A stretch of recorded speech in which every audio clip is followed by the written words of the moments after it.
Okay, the second speaker of this morning session is R.Fujita from LIMS of Kyoto University, and he's going to talk about quantum affine algebras, graded quiver varieties, and generalized Schur-Weyl duality. So, Thank you very much for invitation, and I'm very happy to give a talk here. And yes, I will give 3 talks, which is about quantum affine algebras, graded quiver varieties, and generalized Schur-Weyl duality. These 3 topics, but today and tomorrow, I'm going to talk about mainly first 2 parts. So I will talk about today and tomorrow about quantum affine. Quantum affine algebra is a kind of quantum group which is associated with infinite dimensional real algebras, and we are interested in, well, we are supposed to be interested in the finite dimensional representation of this infinite dimensional quantum group. And the category of finite dimensional representations of this algebra is very interesting and has a rich structure, and recently intensively studied by many researchers, and from the point of, for example, cluster algebras and categorification theory. And when our quantum affine algebra is associated with a real algebra of simply less type, we can use some geometric technique to study this finite dimensional algebras, finite dimensional representation theory, namely by using this graded quiver varieties. So today I'd like to explain some very classical theory due to Nakajima, which is the geometric method to study representations of this algebra. And in the last day, I'd like to explain some, so this is for last day. So-called generalized Schur-Weyl duality, which relates this representation of this quantum affine algebra with a kind of Hecke algebra, so-called quiver Hecke algebra. And yes, so this is a kind of application of this first two parts. Okay, so let me try to start with this to explain what is this quantum affine algebra first.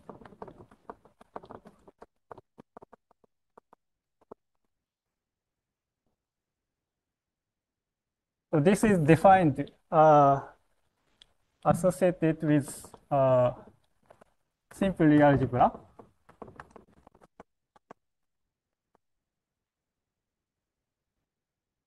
Finite dimensional over the field of complex numbers. This is our starting point. And recall that this has some nice presentation due to by so-called Schur-Weyl type generators. So which I write by x I plus minus and hi. So and I is from the set I. So this is a set of linking nodes.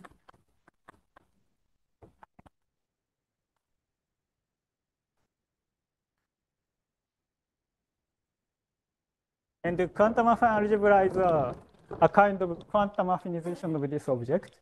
So we first consider affinization of this.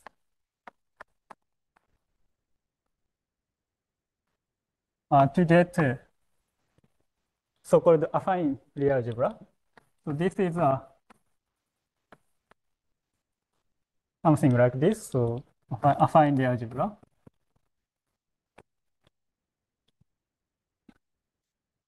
So this is a central extension of loop algebra, LG. LG is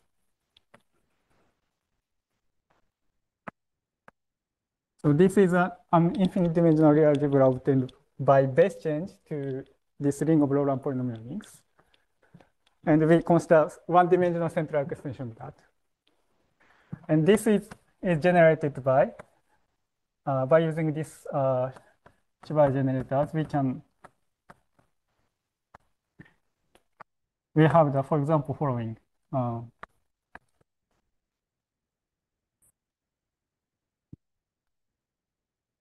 Generators.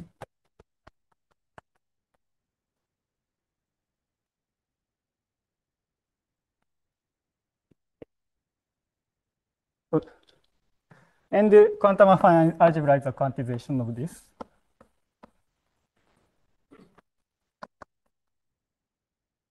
So this is written as U2 of G hat. So this is a kind of deformation of universal enveloping algebra of this infinite dimensional real algebra.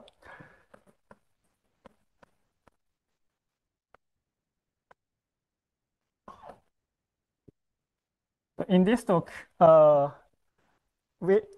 assume that our quantum parameter Q is a generic number. So this is defined over the field, for example, of rational function, field of rational function in Q or its algebraic closure. So this is a Hopf algebra.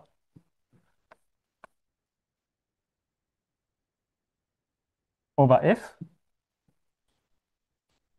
And so I will not present the precise definition of this algebra, but this is, yes.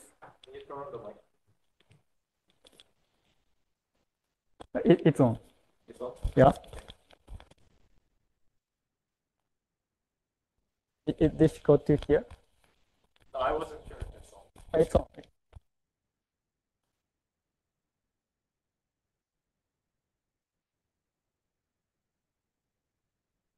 So we have an analog of this element, and the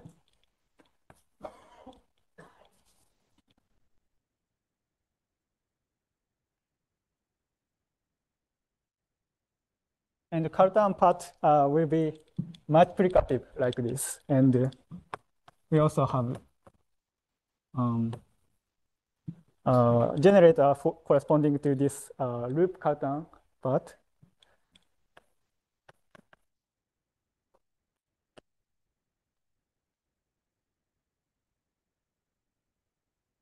So this is called the Donizetto type generators, and there is some relation between them. So this is defined in terms of the generators and the relations. Yes. And we are interested in finite dimensional representation. So we say so I set C to be the category of finite dimensional modules over this algebra, and I impose certain mild condition, which is called, so we only consider type 1 representation. Type 1 means that these Cartan part acts diagonally with eigenvalues some powers of Q. So this is mild condition. And it is also known that if we consider only finite, so when we consider only finite dimensional modules, then for these finite dimensional modules, this central element acts trivially. So we can regard this category to be a category of finite dimensional modules over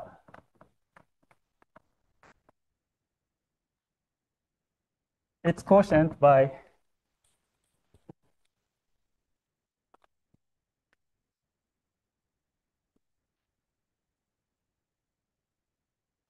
so this relation, and I write it to as U2LG. This is called quantum loop algebra. But anyway, so we consider this category because this quantum affine algebra is Hopf algebra. This category is monoidal abelian category.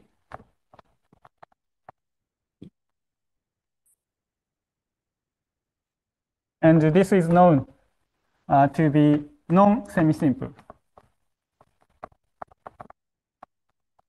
as abelian category, and at the same time, this is non-braided as monoidal category. So in particular, so it is known that there are many pairs of simple representations in this category, which do not commute. Meaning that if we consider tensor product V1 tensor V2, then it is no longer isomorphic to the tensor product V1 tensor, V2 tensor V1. So in this sense, this category is really non-commutative tensor category. But there is one interesting feature here. If we deform them generically, then we get commutativity. So they generically commute.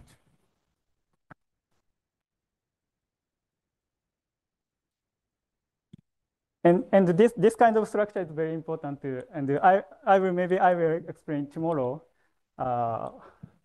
in detail about this kind of thing.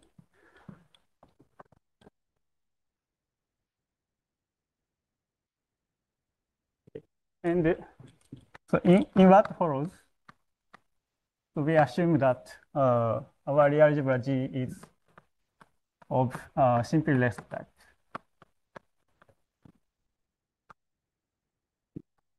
So in fact, we can develop a similar story for non-simple less type algebraically, but once we want to apply geometric theory, we need to assume this simplest assumption. So I will impose this assumption from the beginning in this talk. And now let me explain some more basics on this category C. So namely the classification of simple modules.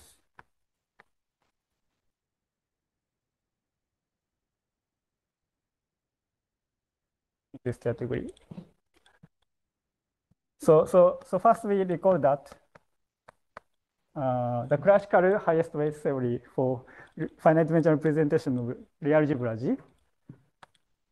So the isomorphism class is of finite dimensional representation of G is actually classified by the so-called highest weights.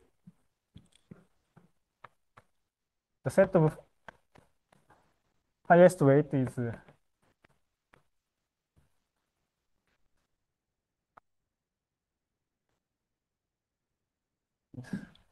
given by this free monoid generated by free commutative monoid generated by this symbol pi I.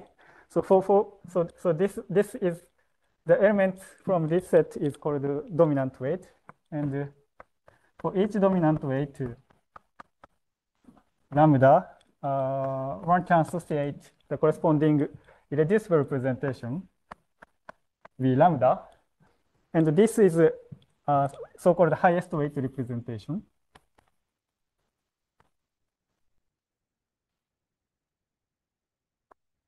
This is irreducible highest weight representation, and we know the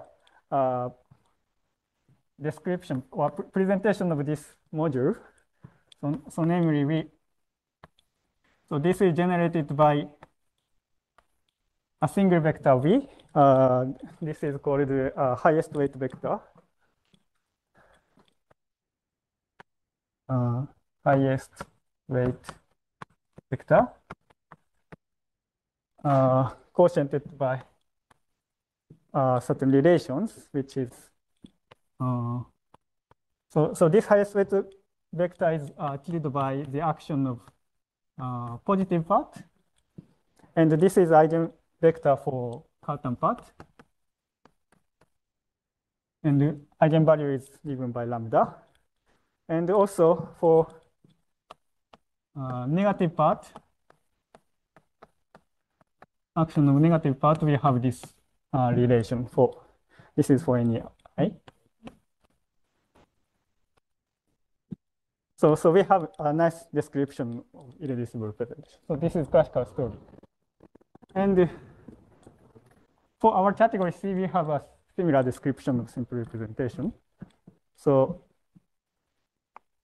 now this is a theorem due to Charlie and Presley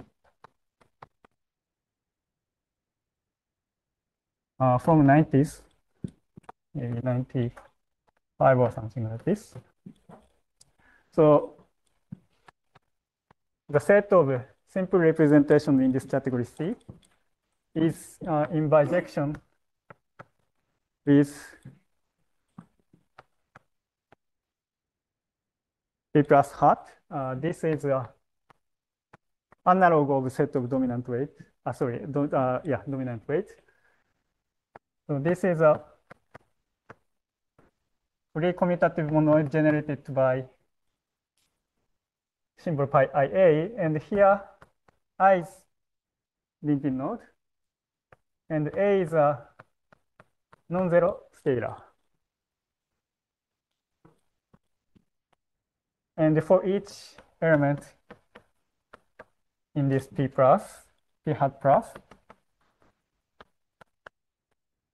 this we can associate the corresponding simple representation. But so let us mimic this construction of irreducible highest weight representation here. So consider the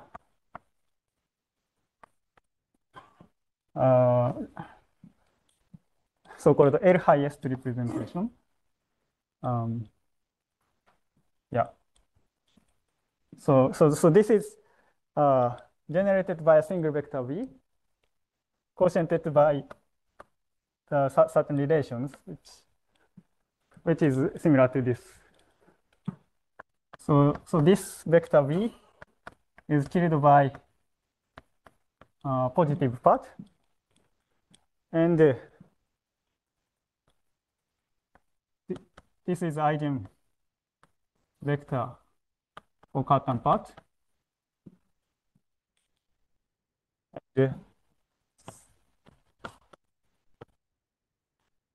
Yeah, the action of this loop Cartan element is a little bit tricky, but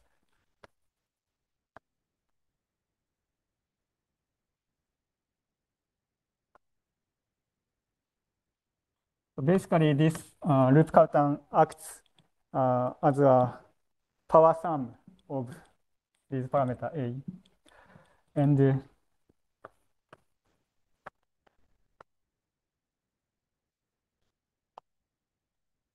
also we for negative part we have similar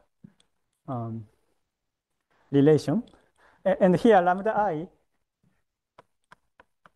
is a sum of lambda IA and A lambs set F non-zero scalar. So this.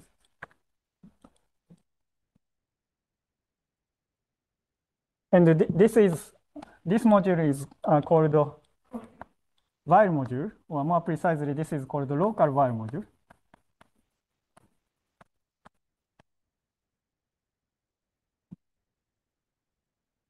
So this is a module. This is so-called analog of highest weight module, but this can be reducible in general. So this is maybe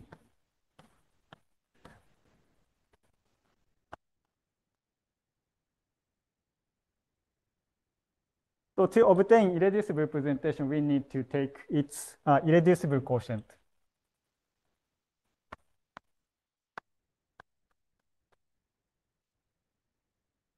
So we take its head irreducible quotient to get irreducible representation L lambda. But the parameterization of simple representation is similar to this classical case, like this.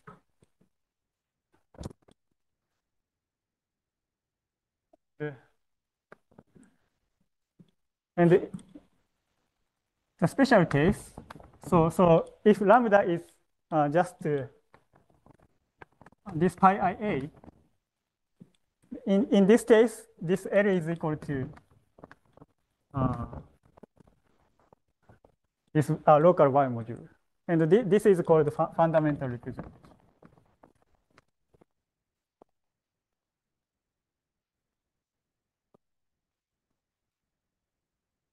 And so in general,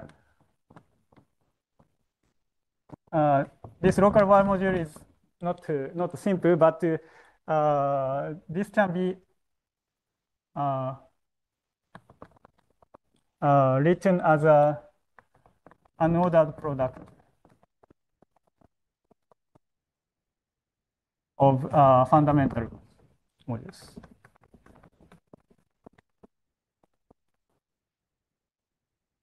But the order here is important because this category is not non-commutative. So if we choose good ordering, then we get HD means head. Head is an irreducible coefficient.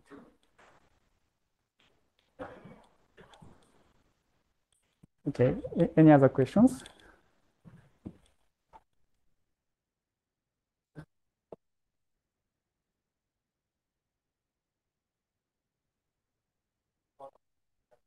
Yeah, tensor product, yes. Ordered tensor. And yes, the main difference from this classical story is the existence of this parameter, continuous parameter, A, in this setting. And this is called the spectral parameter. And the existence of this kind of spectral parameter makes the representation theory of this algebra very interesting. And correspondingly, we have some operation which is called the spectral parameter shift.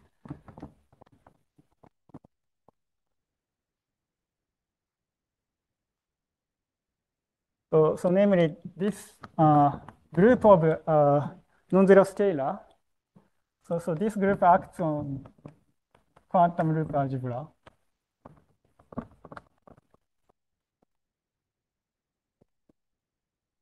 So for any non-zero scalar A, we have an automorphism, Hopper algebra automorphism tau A, which is given by, in terms of the Dirichlet generators.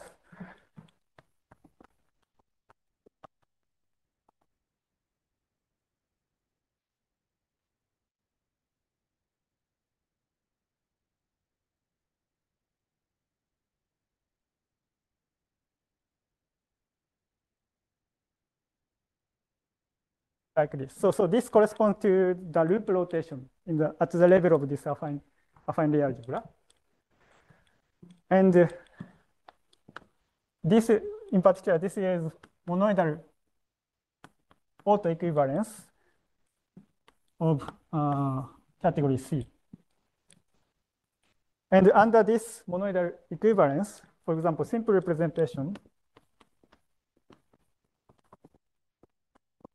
is transformed into another simple representation whose highest weight is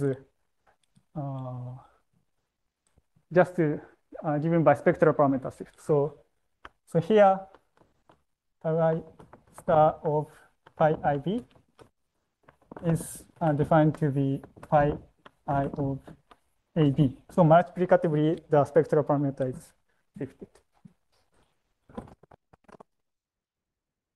And this operation is very important later.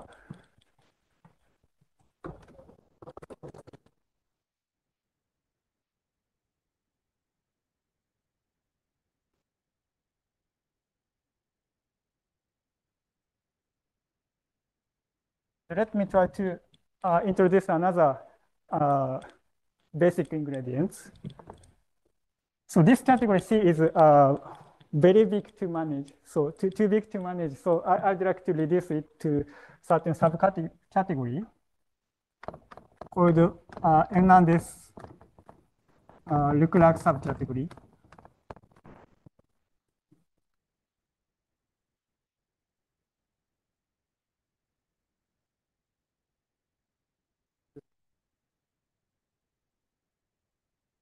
To define it, so I will need to some more notation. So let us now fix a function which assigns a parity 0 or 1 to each density node, satisfying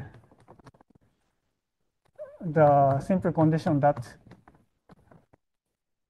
if I and j are adjacent in density diagram, then they should have different parities. So for example, in type A3, so we have this density diagram. Then if we put the parity 0 here, then this node has 1, and this node should have 0. So there are only two choices for this parity function. So this is one choice, and the other choice is just 1, 0, 1.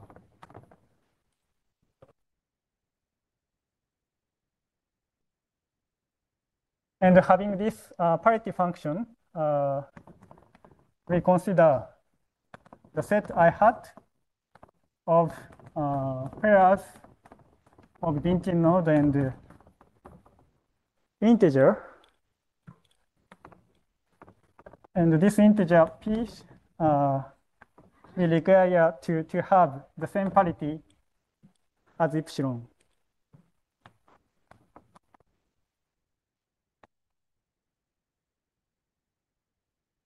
So let me give an example.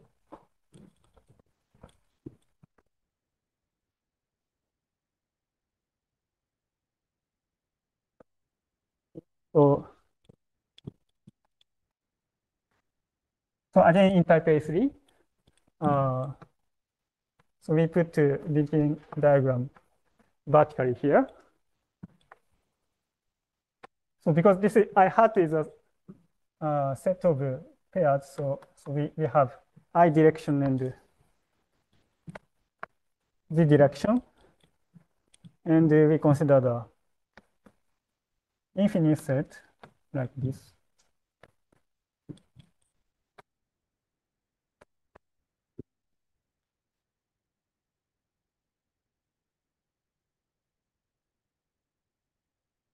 This is the this is infinite set.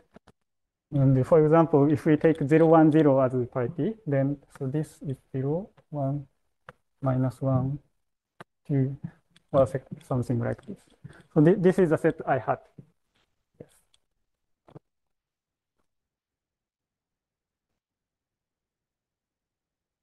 And having this I had, we consider the set I hat plus 0, sorry, p hat plus 0. So this is the set of subset of dominant L weight, which is generated by pi indexed by this set I had. So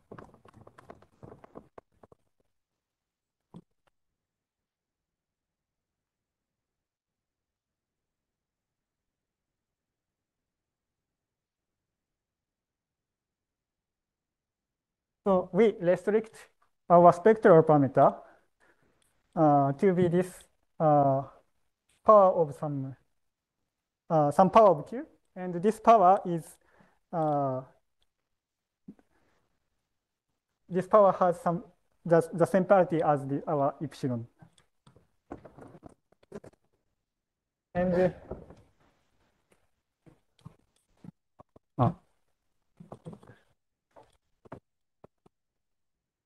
and we define category C0 to be a cell subcategory of our category C, satisfying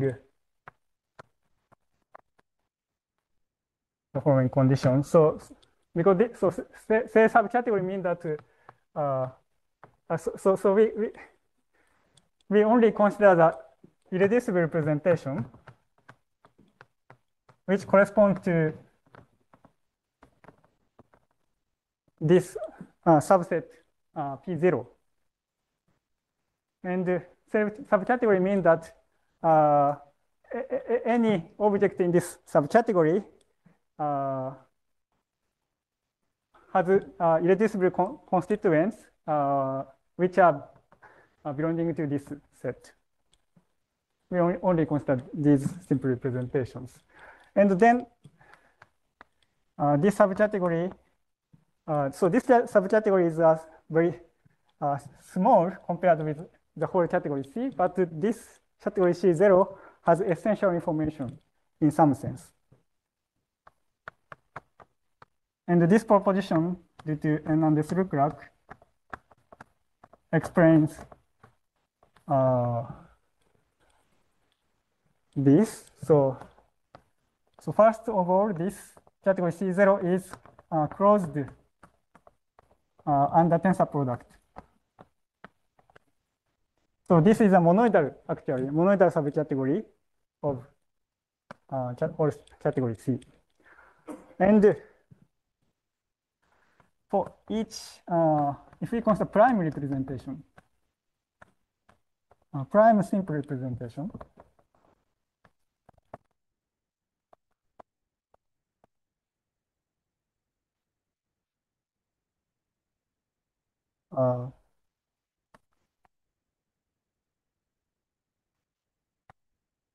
in category C. So prime means that there is no non-trivial tensor factorization of this L.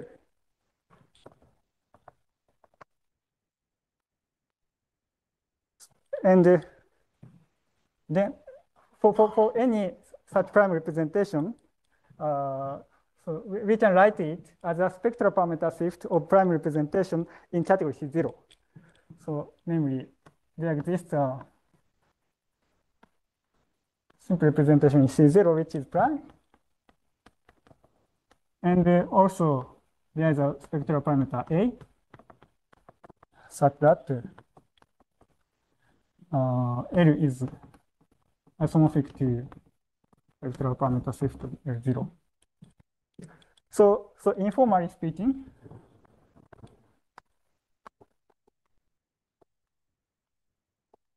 the irreducible representations in whole category C is a tensor product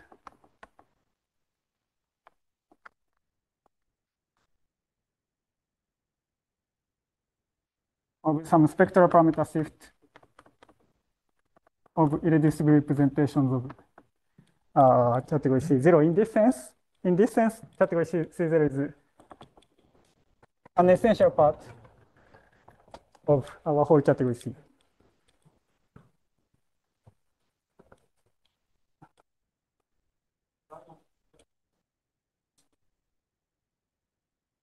A prime means prime in the sense that it doesn't have non-trivial tensor factorization. So in this category C, it often happens that tensor product of two simple representation is again simple.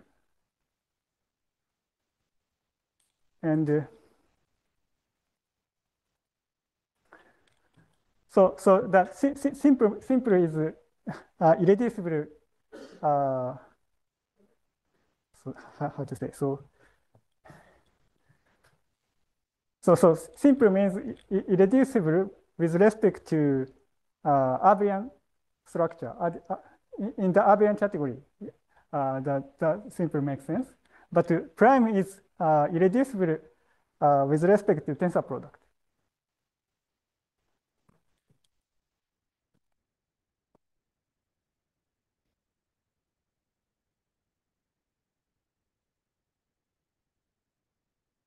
And next, I would like to explain how to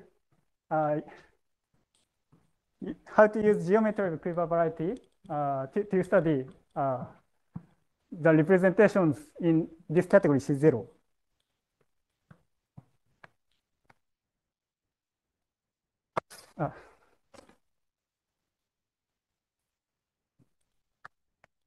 So from now on, I would like to introduce graded quiver varieties.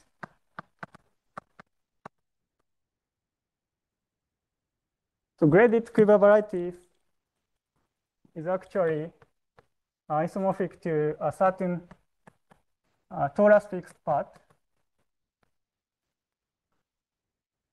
of usual Nakajima quiver variety.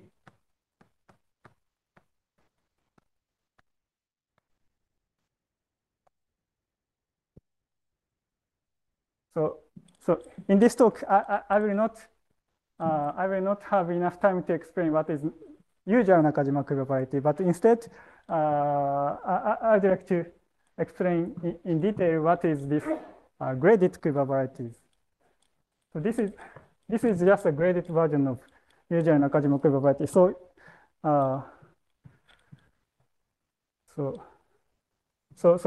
let me explain this. So it is defined associated with vector space, which is graded vector space.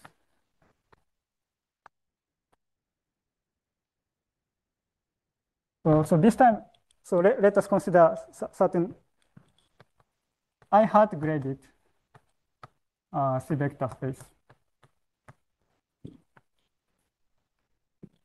So I hat is a set. So I wrote here. And we also consider another vector space, graded vector space, V, which is now I hat prime graded vector space. And here I hat is a complement of I hat. So sorry, I hat prime is a complement of I hat.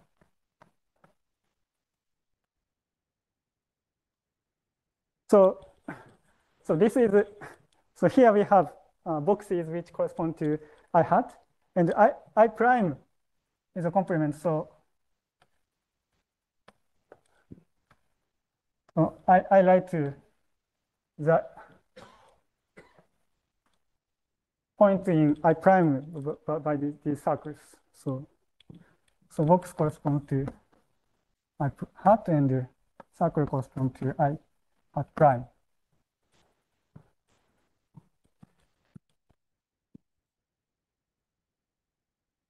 And we consider corresponding groups, which is a product of general linear groups.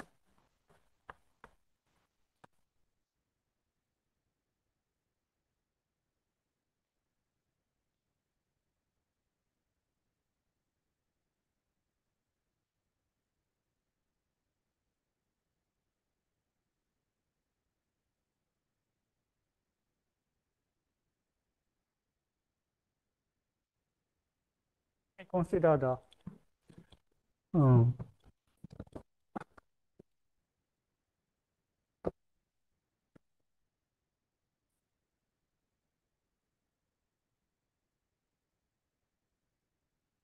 so usually Nakajima quiver variety is defined as a Hamiltonian reduction of cotangent space of a space of representations of framed Dinting framed Dinting quiver. But here we consider the graded version of that quiver. So we consider the space of graded representation of so this is double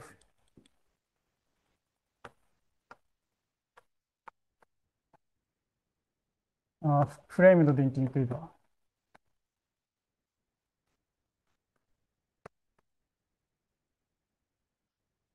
So for example, in type A3, it looks like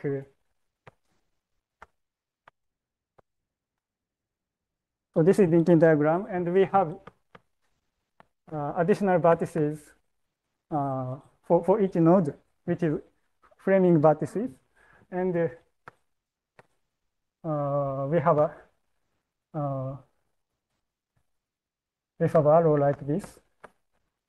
So for example, this is an example of framed thinking quiver, and we consider it's double. So each arrow is doubled with opposite direction like this. So this is double of framed thinking quiver, and we consider its graded version. So it is in this picture. So we consider the quiver like this.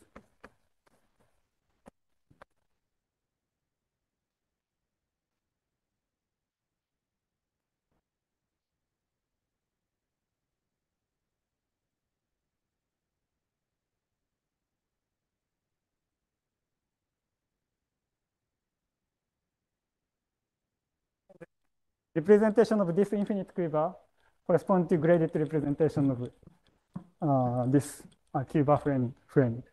So more concretely, this space is a direct sum of home spaces like this.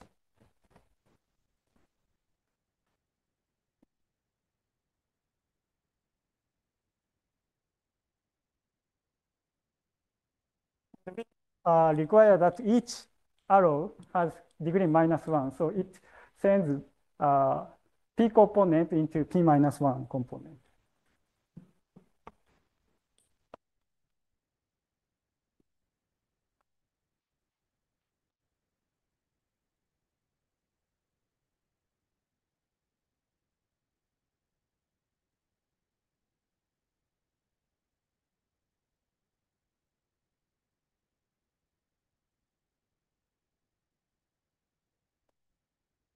So this is just a vector space. And we consider some map, which is an analog of moment map with respect to the natural conjugate action of this dV. And this analog moment map varies at this space.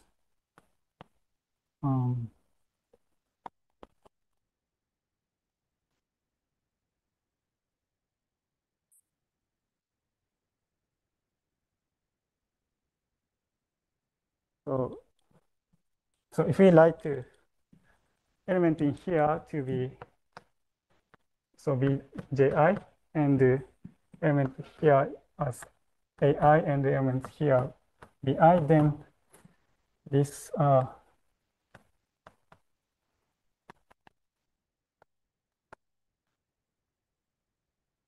so this moment maps this element to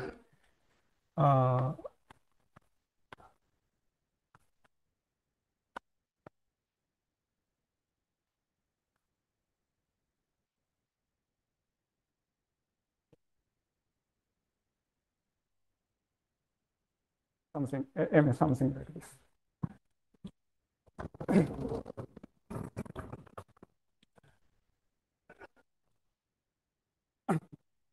And what we consider the quotient of zero locus of this analog moment map to obtain the graded quiver variety. So we consider two kinds of quotient. So which is m of dw and m0 of dw. And m0 is easier, I think. So this is just a categorical quotient of zero locus of mu by group GV. So this is just a spec of the ring of invariant functions on Yes. V labeled by I n like f prime. Which one? Sorry. V labeled by I n like f prime. P. Sorry. Which one? I couldn't get. We have V and W, right? V and W. Yes. V labeled by I n or I prime. I had prime. Because V is sitting on this circles, so V. And W is sitting on this framings. That's the case also that there are some for I prime. Yeah, so we interpret VIP is equal to 0, for example, if IP is not in I hat prime. So this is degraded vector space, but it is only supported only on the fixed parity, which corresponding to our epsilon or epsilon plus 1 or something. Any other questions? Okay. And yes, and so this is definition. And another, so this is a fine algebraic variety. Yes. And another one is, so we consider the certain stable locus.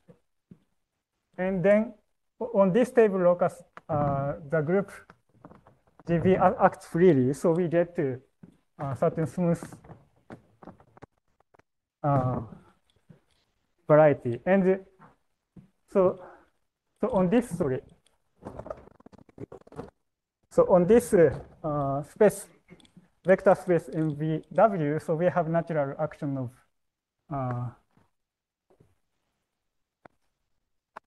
GV times GW. So GW acts on this space, and this action is commutative with GV action. So as a consequence, on these quotient spaces, we have an action, remaining action of GW. And we have a natural proper map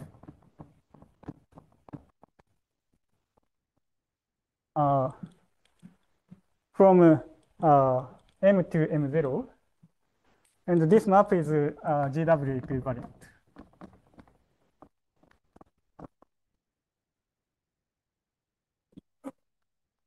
And next, so we consider, so we vary this V, vector space V, and consider the sum of them to get so this is disjoint union of MVW.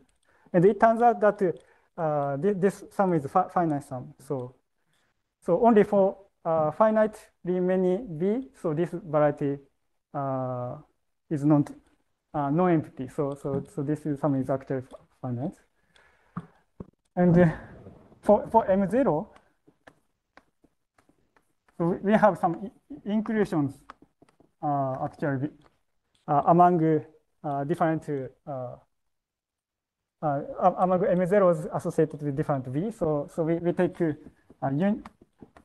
unions of them.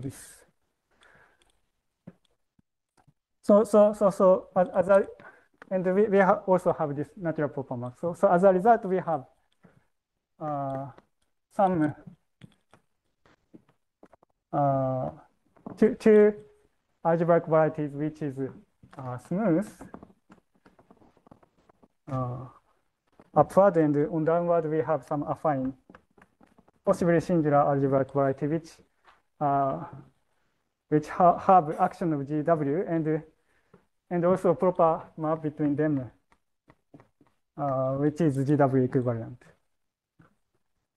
And associated to this MW, we also consider the Steinberg type variety.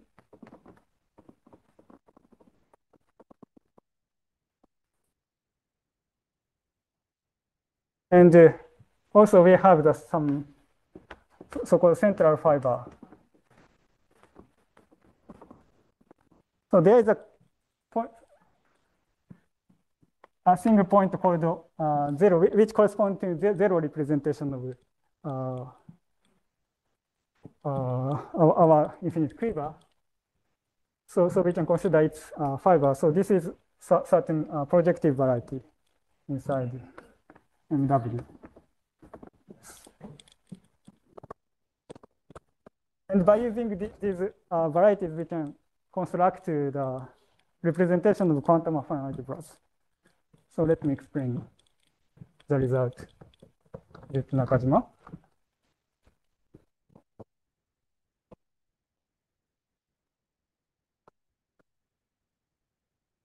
This is a theorem with Nakajima.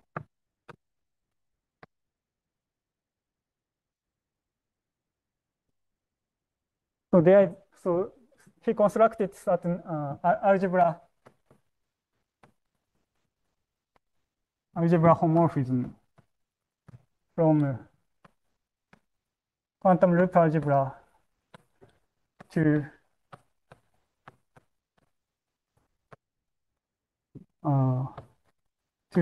equivalent case theory of this Steinbach type variety. And actually we need to certain completion here, but I will explain this later. And so this is a convolution.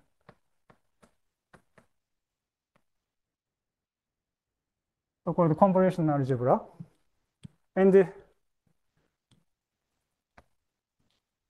this algebra has an action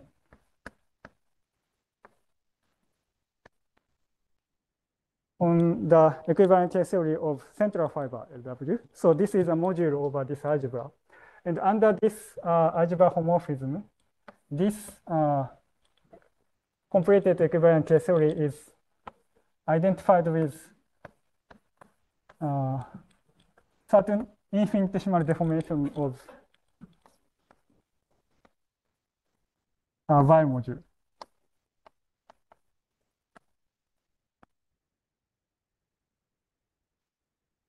So this is infinitesimal. Infinitesimally. And if we specialize this to non-equivalent usual case theory here, then we get to the finite dimensional one. So this is local Weyl.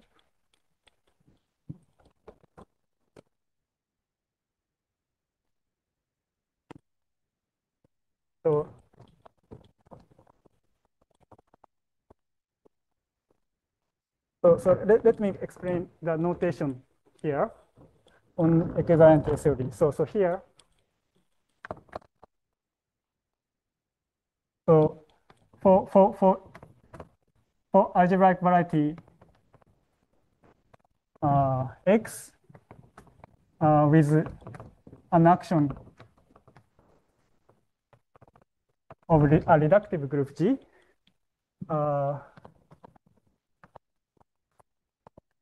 I denote by KGX the equivalent case theory. So this is a Grothendieck group of the derived category of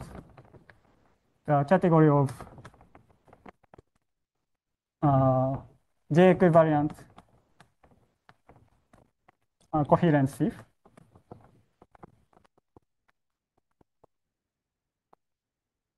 And this is an abelian group, and I apply base change to F.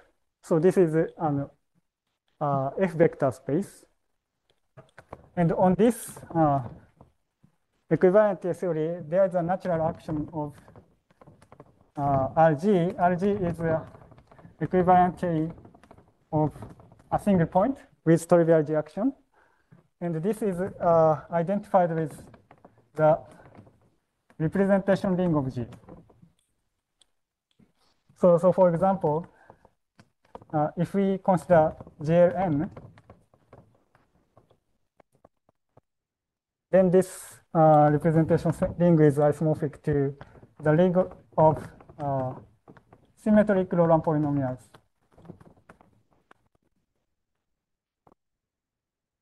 in n variables. And this completion here is a canonical one, actually.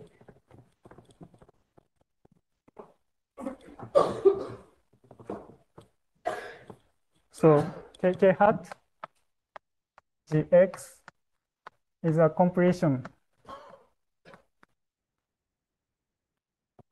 of kgx with respect to the augmentation ideal of this RG. So augmentation ideal is just a kernel of algebra homomorphism from RG to F, which is given by taking the dimension of representations. So for example, in the case of GLN, sorry, and I forgot to mention. So this is this completed K theory is the module over completed representation ring, and this completed representation ring in example of GLN. So this is isomorphic to the ring of formal power series. So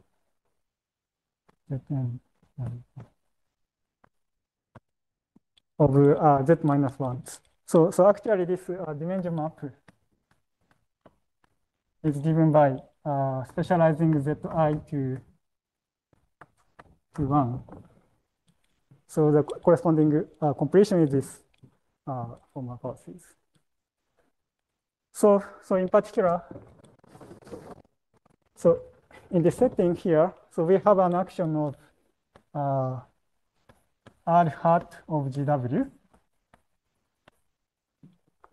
And this quotient means, so this is the quotient by the maximal ideal of this ring of formal power series to get. So this deformed Y module is a deformation of this local Y module by this ring of formal power series.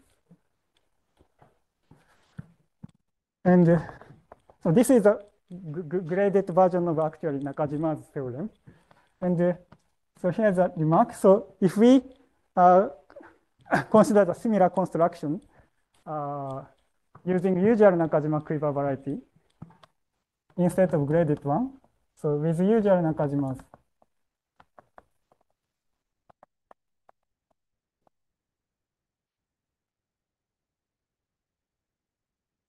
we get so here with graded version we get this deformed local Y module, but in the case of usual quiver variety, so we will get so-called global Y module.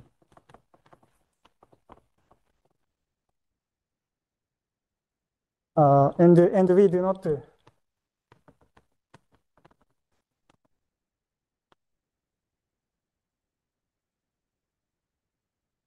completion here.